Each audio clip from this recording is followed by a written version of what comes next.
Welcome back to another Far Cry 5 MBTI and Enneagram analysis. On today's roster, we have the main protagonists, who are Earl Whitehorse, Marshal Burke, Deputy Hudson, and Deputy Pratt. And with that being said, we're going to start off with Earl Whitehorse, who is better known as the Sheriff. Usually in this segment, we look for background information, but so far all we know is Earl Whitehorse was born in 1963, somewhere in America, and at one point he suffered a heart attack due to stress to his job, which doesn't leave us with a lot of information. And with that being said and noted, we're going to start off with his first function, to which I believe is the TE function.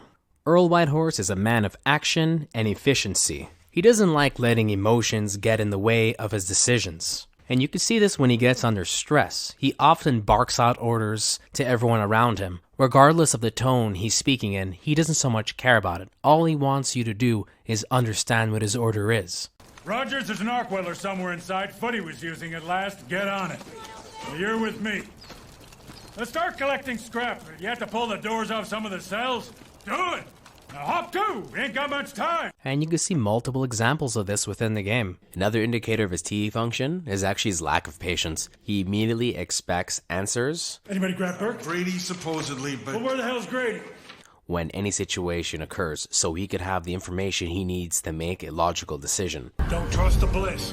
You need to get the Marshal. Overall, his logical view is very cut and dry. It's almost black and white. His secondary function would be NI, introverted intuition, and this function is very well developed, almost to the point that Earl is predicting the future. And the best example of it is during the beginning of the game, when he's talking to Marshal Burke, and he's trying to tell Burke that this is a bad idea. If you mess with Joseph Seed, things will go very badly for us. I want you to understand the reality of this situation. Joseph Seed, he's not a man to be fucked with.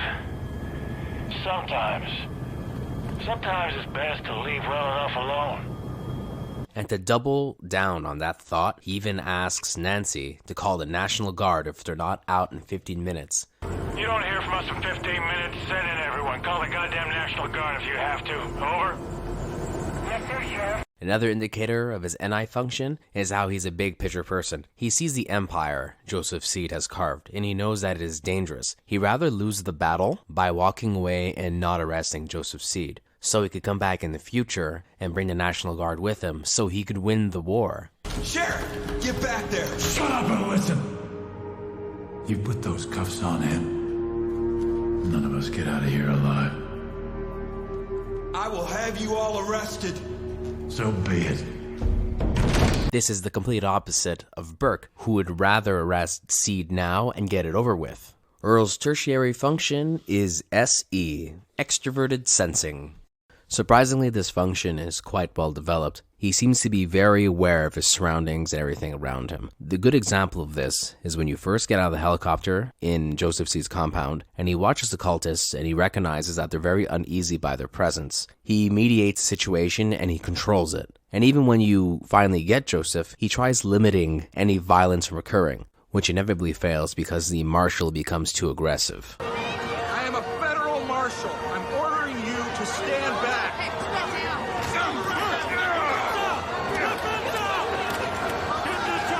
Another indicator of his SC is his excitement for the chaos around him. Even though everything is going to hell, he really enjoys it. He even mentions that this is much better than retiring. You know, I was gonna retire last year. I was worried I'd get bored. And he also mentions that he wanted to originally go to Hope County and take the job there because it'd be an easy job and then he could spend his time fishing and having a good time. You know, I came to Falls End for the fishing. They offered me sheriff of that sleepy little town. They said, don't wake it up and you can cruise into retirement. It's very clear to me that he's looking for novel sensations and physical thrills. For him, it's all fun. It's a big game. And that leads to our inferior function, which is FI, introverted feeling. Sheriff Whitehorse has an extremely healthy FI, and we can see this when he discusses his viewpoints and his values and his ideals about what it means to be an officer. And you can see it's very obvious that he takes this very personally. There are several examples of this, but one of the best examples is when he speaks about why he ran for sheriff. and how many people are just pencil pushers and they just want to walk in with a strut. They want to feel important. You know, when I ran for sheriff, I did it for the right reasons. How's it going? The other candidates, they were pencil pushers, delegators. You get to walk with a strut. Take out your weapon for show. Someone brings you your coffee and donut. That's what they saw with the title. He, however, wants to work for it. He wants to feel the purpose behind it. That's why he's content in the situation that happens in Hope County, because he's enjoying being a real sheriff versus what he feels as a poser. Another indicator of his FI is also how he takes things very personally. He is really bothered by the cult obviously attacking Hope County because he was going to work there and he believes the people deserve better. Those people deserve their sleepy little town. Hell, I deserve it. I'm gonna make sure we get it back. And there's also another issue with this that really made him conflict with his inner morals, and that is that he never shot a man in his life, and now he's lost count of the men and women he's shot. I never shot a man my whole career. In just a few days, I've already lost count. I was starting to forget what this badge was about. And those actions challenge his viewpoint and his beliefs on what it means to hold a badge, what it means to be an officer. And lastly, the final indicator of his FI function is that he doesn't really express his emotions very often. He only really talks to Rook, and he'll do small talk with everyone else, but he doesn't really share his emotions unless it's with someone he trusts, which is very common for FI users. They don't like spewing their emotions everywhere. They like keeping it inside of themselves and they let it manifest because that's how they process their emotions. It needs to be inside of them first, and once they're comfortable enough, they will speak about it. That will conclude that Sheriff Whitehorse, aka Earl Whitehorse, is a very healthy ENTJ. He seems to use almost all his functions within a very nice, balanced way. I'm damn proud of you. Next up, we have Marshal Burke, who was born in 1976, Missoula, Montana. He eventually decided to join the United States Marshal Service, and they assigned him with the task of arresting Joseph Seed, and that's all I really know about his past. There's also another issue. There's a lack of footage of him within the game, at least in a healthy mindset. However, there are two functions that you could see within him that are very prevalent. And that first function we're going to be going with is the TE function, which is extroverted thinking. Marshal Burke enjoys efficiency. He does what needs to be done. His job was to arrest Joseph Seed, and he's going to do that job regardless of how he feels about the situation. You want me to ignore a federal warrant, Sheriff? No, sir. He also seems to neglect others' emotions, which is very common for TE DOMs, because their feeling function would be their last function, so why would you focus on feelings and morals when you could focus on the efficiency? And the other function we're able to observe seems to be the SI function, introverted sensing. Marshal Burke doesn't seem to like taking in new information. He prefers to rely on what he knows. And what he knows is rules and regulations, and the law must be respected. Jesus Christ, you're wearing badges, aren't you? Yeah, but they don't respect badges much up here. They'll respect a 9mm. Not every problem can be solved with a bullet, Marshal. Which makes him a little inflexible with his reasoning and thought process. And even when you both escape from Joseph Seed, he thinks about going to his home city and contacting the National Guard to save everyone. We're gonna take it, we're gonna head northeast. It's probably only a few hours back to Missoula. And then, we're gonna come back here with a goddamn National Guard. Even though he is correct, there are closer cities along Highway 93, such as Lowell and Florence, which he could also go to contact the National Guard. And with that being said, we're going to have to move on to our tertiary function. And because his first function is TE and his second function is SI, his tertiary function has to be NE. And we don't see much of it. Usually when someone has an underdeveloped NE function, they're not so keen on going into the unknown, looking at the patterns or possibilities. They'd rather stick with what they know, and that's what the Marshal wants. But when Faith finally gets into his head, she opens him up just a little bit, and she uses that to trap him. She finds the possibilities that he wants to see in order to make him happy, and she delivers those. And that's why he's so easily manipulated into doing what she wants. And that manipulation ends up being justified by his final function, which would be FI, introverted feeling. The thing here is, he wants to be happy. But because he's so concerned about being efficient and being presentable to everyone, he neglects his own happiness in order to impress others. And when you're speaking to him on the boat, you can see him projecting this, that he's dissatisfied, that he betrays himself every single day in order to make others happy. We live mundane lives, just doing what someone else tells us to do, day after day. Everybody thinks they have free will, but come on, when's the last time we did something that wasn't required? Demanded. Nah, Rook. We don't live our lives. We live theirs. I am done with being the yes man. I am done with being the errand boy. And I am done with being the garbage collector. And under the bliss, he doesn't care, because he could be himself and he could truly finally be happy. This place gave me the chance to become something I thought I could never be. Happy. And in the end, Rook, isn't that the only thing that really matters? Happiness. Another indicator of his undeveloped FI is how he's always thinking about himself. He's very selfish. When you first get captured by Joseph and the helicopter crashes, he leaves you. He doesn't even think about saving you. And even when you crash the car, again, he just leaves you behind because he's too busy thinking about himself. And that will conclude the analysis of Marshal Burke. He's an ESTJ with an underdeveloped NE function and an underdeveloped FI function. Next up, we have Joey Hudson, better known as Deputy Hudson. She was born in 1990 in the United States. This is the only background information we have on her. Another issue to consider is the lack of gameplay time and screen time she has within the title. And with that being said, we're going to have to cold read her in order to figure out what she is. When you first meet Deputy Hudson, you realize she is a very cautious woman. She doesn't often trust situations around her. This is a bad idea. She watches everything around her, and she makes predictions based off her surroundings. When you escaped the bunker, John didn't say it. You could see it in his face. Failure. Things got worse from there. Like he was trying to make up for something. Prove to his brother he could... I never thought I'd make it out of there. This would be an indication of an SC and NI functions working together. However, I do believe there is a higher function than that, which would be your TI function. She's highly intelligent and very adaptable to situations. A good example of this is when the Marshal mentions that they should be respecting the badge, and she realizes that these people don't care about the badge. It makes no difference. Sheriff, I don't like this. Jesus Christ, you're wearing badges, aren't you? Yeah, but they don't respect badges much out here. She also realizes that when you get back, they're gonna find a way to blame this on you guys instead of blaming the problem on the actual issue. One chopper and 5 uniforms versus this brainwashed brigade? Whoever signed off on this is getting the axe, no doubt about that. You know the saddest part? What we did here is gonna get used by the next nut job as another reason why anyone in a uniform is the enemy.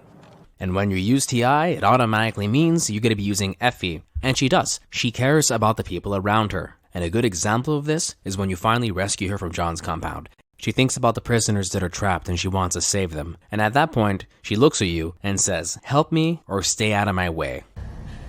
The others. There were other people down here with me.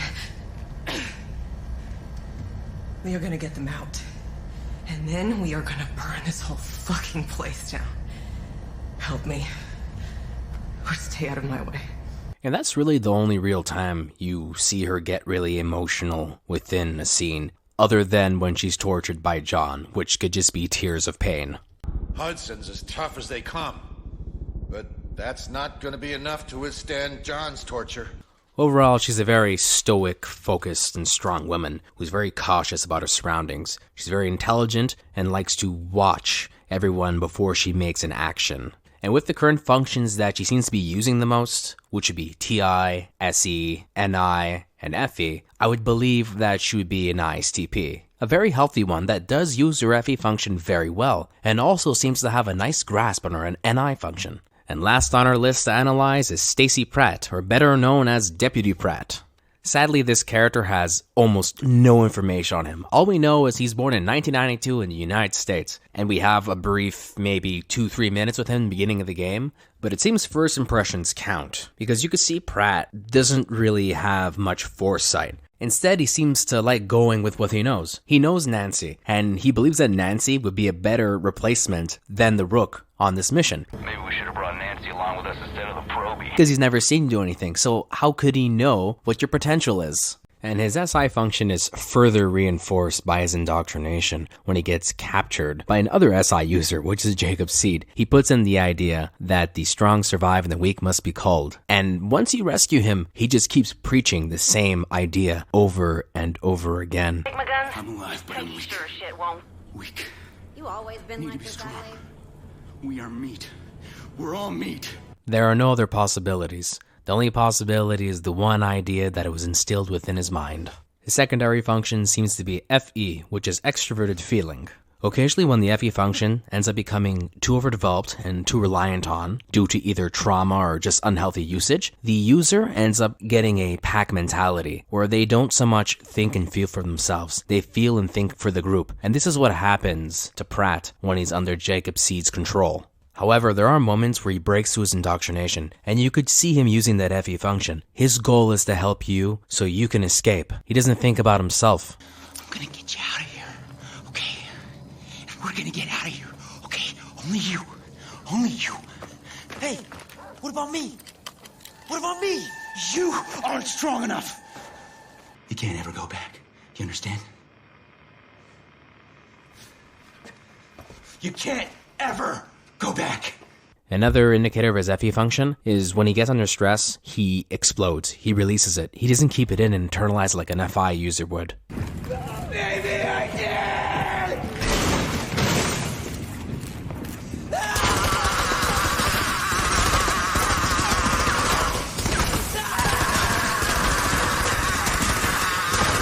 His tertiary function is TI, which is completely repressed due to his indoctrination. Jacob Seed really did a number on this guy. He no longer really has an ability to rationalize situations, and even when he does, he uses what Jacob put in his mind, which is the strong survive and the weak will die. They made me strong.